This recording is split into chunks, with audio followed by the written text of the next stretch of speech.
moving to Thailand and buying a sailboat to start my own charter had been a dream of mine for years. On the first morning of that new life, I stood on the dock looking at the boat that would carry me into it. The harbor was already beginning to wake up. Fishing boats were heading out between the limestone islands as the sun slowly climbed over the water. My boat rocked gently against the dock beside me. It still felt strange, knowing it was mine. I stepped aboard and untied the lines one by one, letting them fall neatly against the dock before easing the engine forward. The boat moved slowly out of its slip, the water parting quietly along the hull as I guided it toward the open harbor. A few fishermen passed by and lifted their hands in greeting. I returned the gesture and kept moving. This wasn't a charter yet.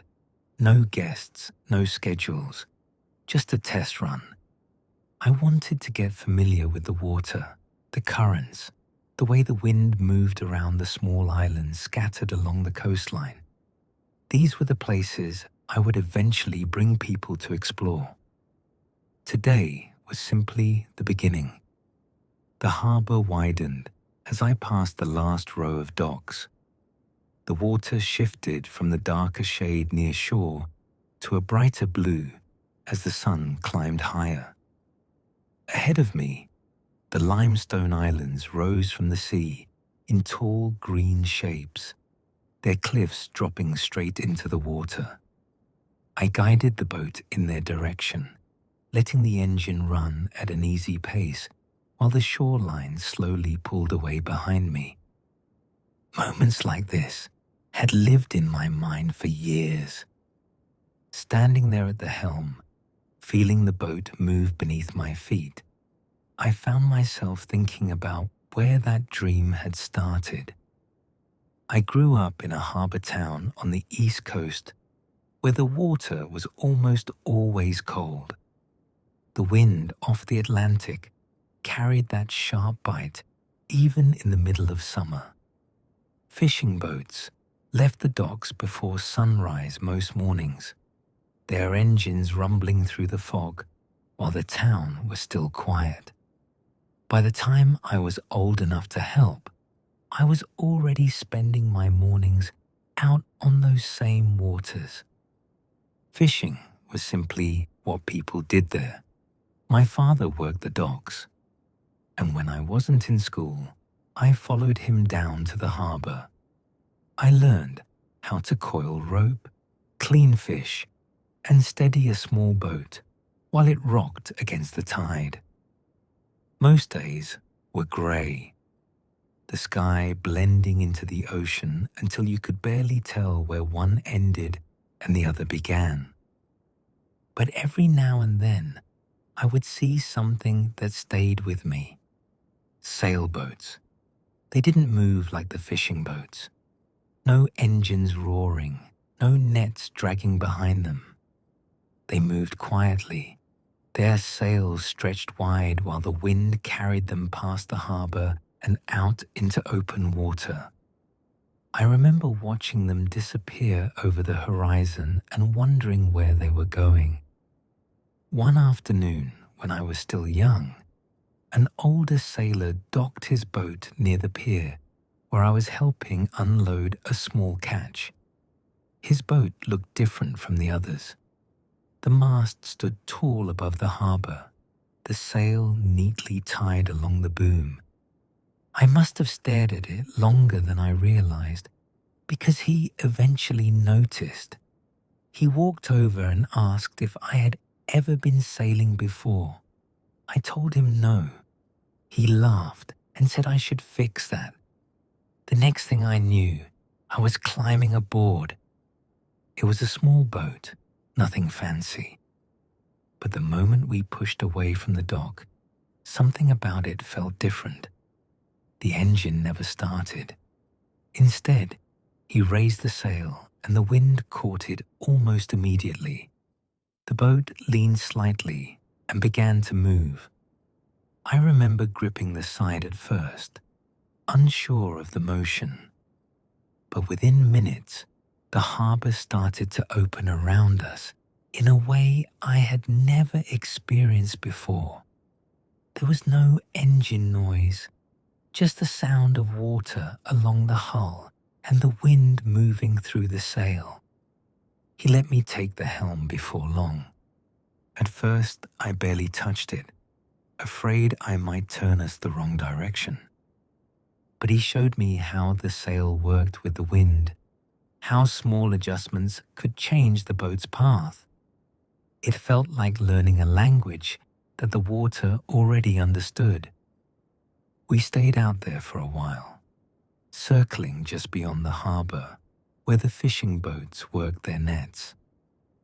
When we finally returned to the dock, I stepped back onto land feeling like something had changed. Fishing had always been part of life where I grew up, but sailing felt like something else entirely. It felt like freedom.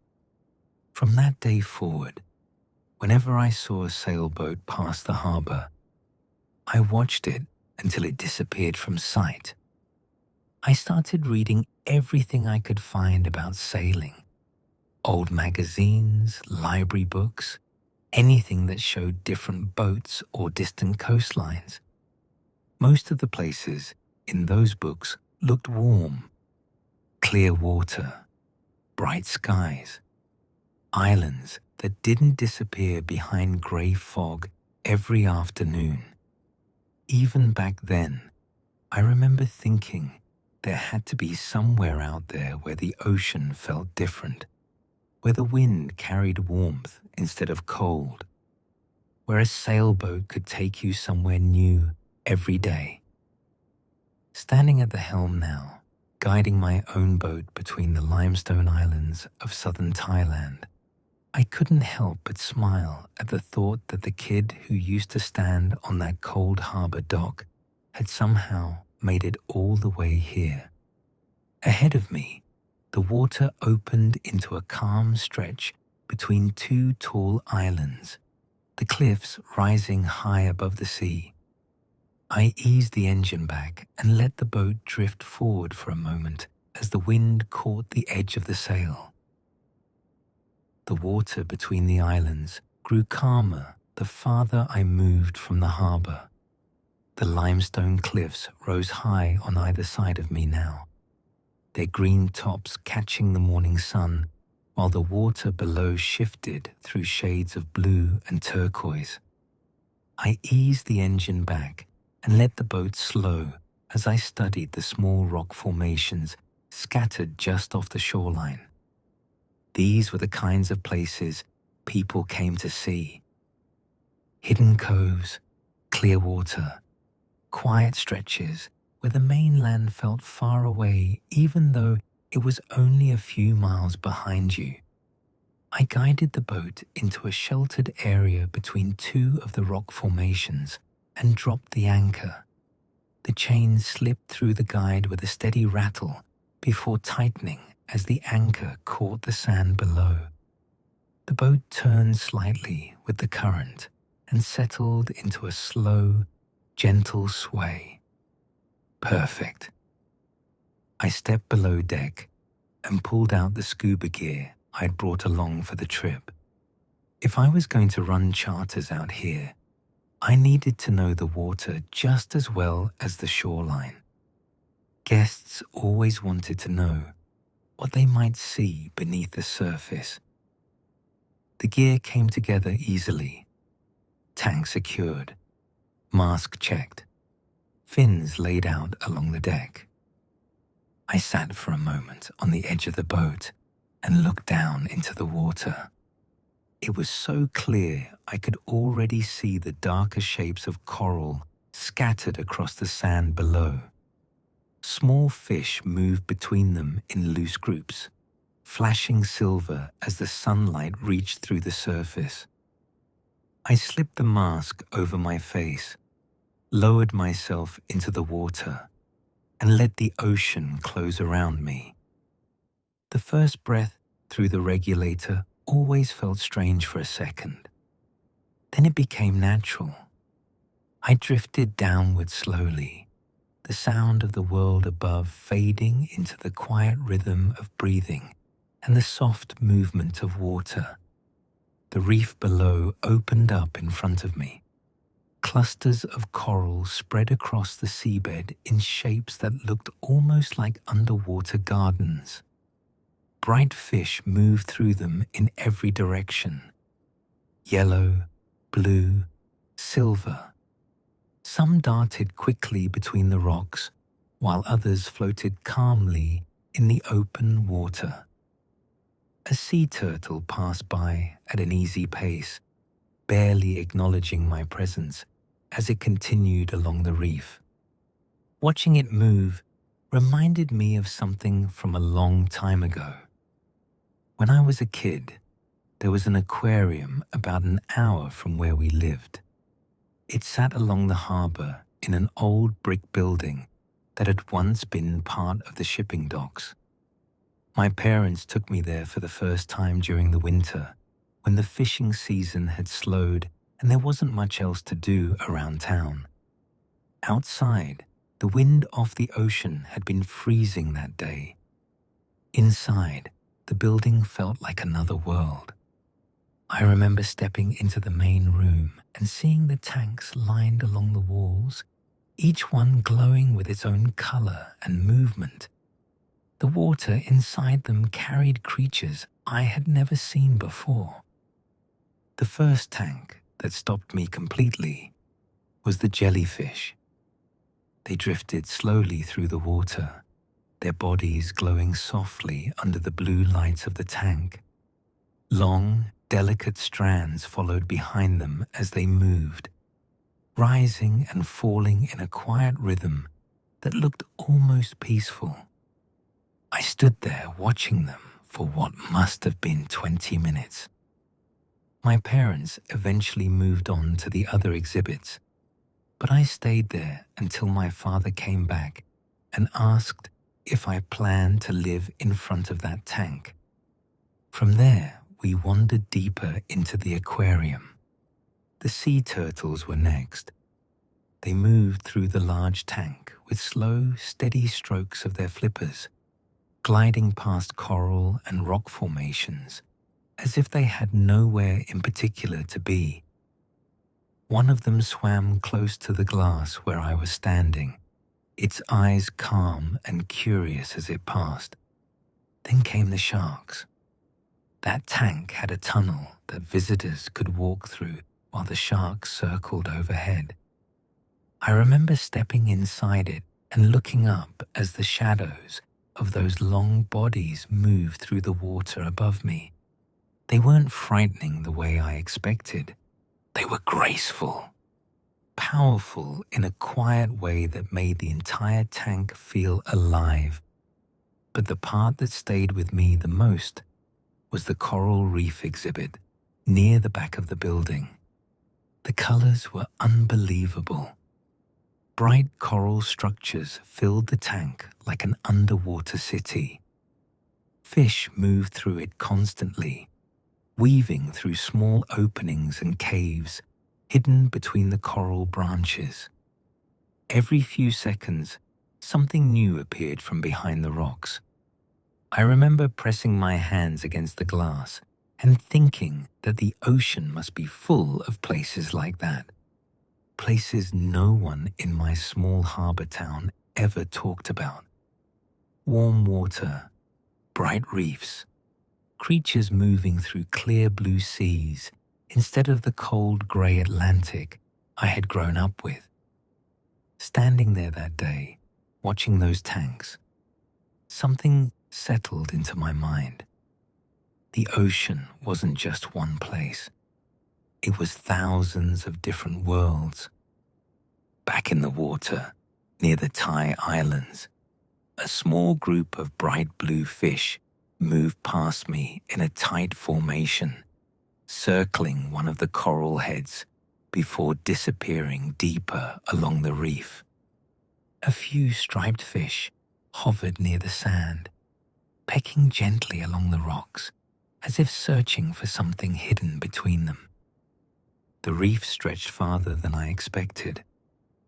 It wound along the base of the island in a long, uneven line of coral and stone. In a few spots, small caves opened beneath the rock, where shadows moved quietly inside. I followed the reef for a short distance, careful not to disturb anything along the way. This place would be perfect for snorkeling trips. Guests could drift above the reef and see everything clearly through the water. The coral was healthy, the fish plentiful, and the current calm enough to make the experience relaxing instead of difficult. Exactly the kind of place people hope to find when they booked a charter like this. I slowly made my way back toward the boat, rising through the water as the sunlight grew brighter above me. When I reached the surface, the islands stood quietly around me, just as they had before I entered the water. The boat floated calmly where I had left it, rocking gently with the tide. I climbed back onto the deck and pulled off the mask, letting the warm air of the morning settle around me again. Drops of water rolled across the wooden boards as I set the gear aside and looked back toward the islands. It was hard to believe that a kid who once spent winter afternoons staring into aquarium tanks had somehow ended up swimming through reefs like this. I climbed back onto the deck and set the scuba gear beside the stern where the sun could dry it. The boat rocked slowly under my feet, the anchor line holding steady while the current moved past the hull. Around me, the limestone islands stood quietly in the afternoon light, their green tops rising straight out of the calm water. From where I sat, I could see small ripples spreading across the surface where the tide brushed along the rocks. The entire bay seemed to move in a slow rhythm. I pulled a towel over my shoulders and walked to the small table near the center of the deck. A bottle of wine rested in the cooler beside it. I opened it, poured a glass, and settled into the chair facing the open water. The bright midday blue had begun softening into deeper colors as the sun drifted lower toward the islands. Long reflections stretched across the water and moved gently with the tide. Sitting there reminded me of the first time I had ever come to Thailand. At the time, it hadn't been part of some long plan. I had simply taken a vacation after a long stretch of work back home. A friend had mentioned the islands during a conversation about sailing, and the idea stayed in my mind long enough that I eventually booked a ticket. The first evening, I walked along the harbor after arriving. Warm air moved through the streets near the water and carried the scent of cooking food from the small restaurants that lined the docks. Tables sat only a few feet from the sea, lanterns hanging above them, while boats rocked gently against their moorings in the dark harbor. People talked quietly, sharing meals, while the tide slipped slowly in and out along the docks.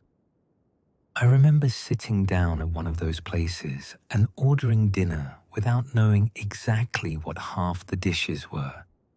The owner nodded with a smile and returned with plates that filled the table. Fresh seafood, herbs I had never tasted before, rice cooked perfectly, and sauces with just enough spice to wake every sense at once. The harbor lights reflected across the water, while small boats drifted past in the darkness. Over the next few days, I started taking boat trips between the islands. Local captains guided their long boats through narrow channels carved between the limestone cliffs. They pointed out hidden beaches, small caves where the tide slipped quietly in and out, and stretches of water so clear you could see straight to the sand below the boat. Everywhere we went, the water stayed warm. The islands rose out of the sea in tall green walls, and quiet coves appeared behind them where the wind barely touched the surface. The colors were brighter than anything I had known growing up along the Atlantic coast. Somewhere during that first trip, I realized I didn't want to leave.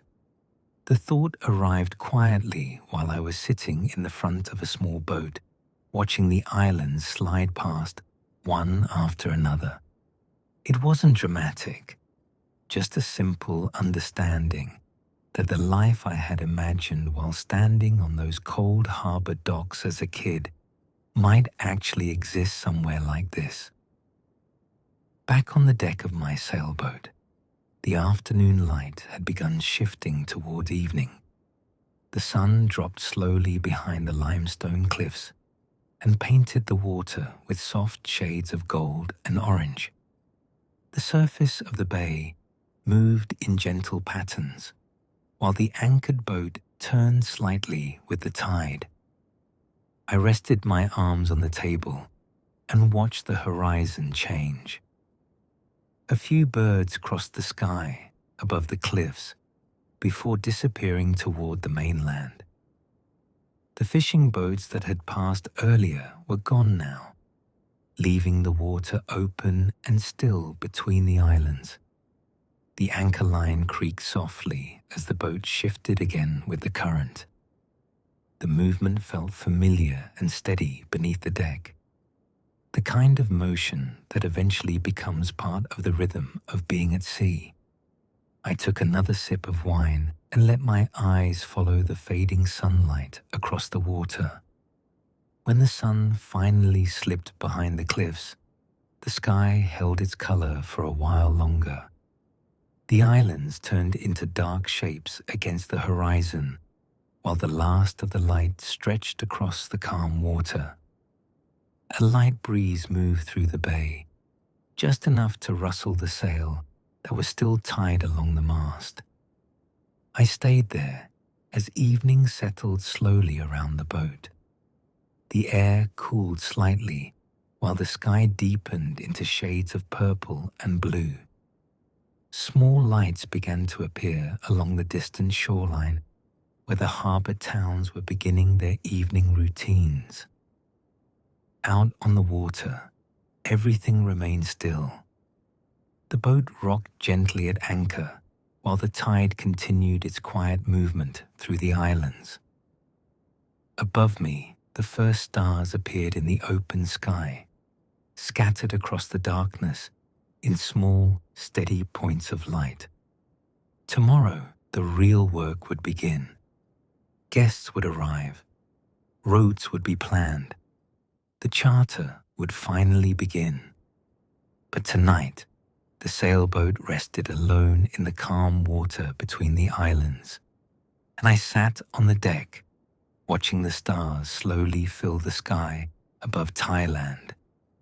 The anchor line creaked softly as the boat shifted with the tide. The motion felt steady beneath the deck, the kind that slowly becomes familiar when you spend enough time on the water.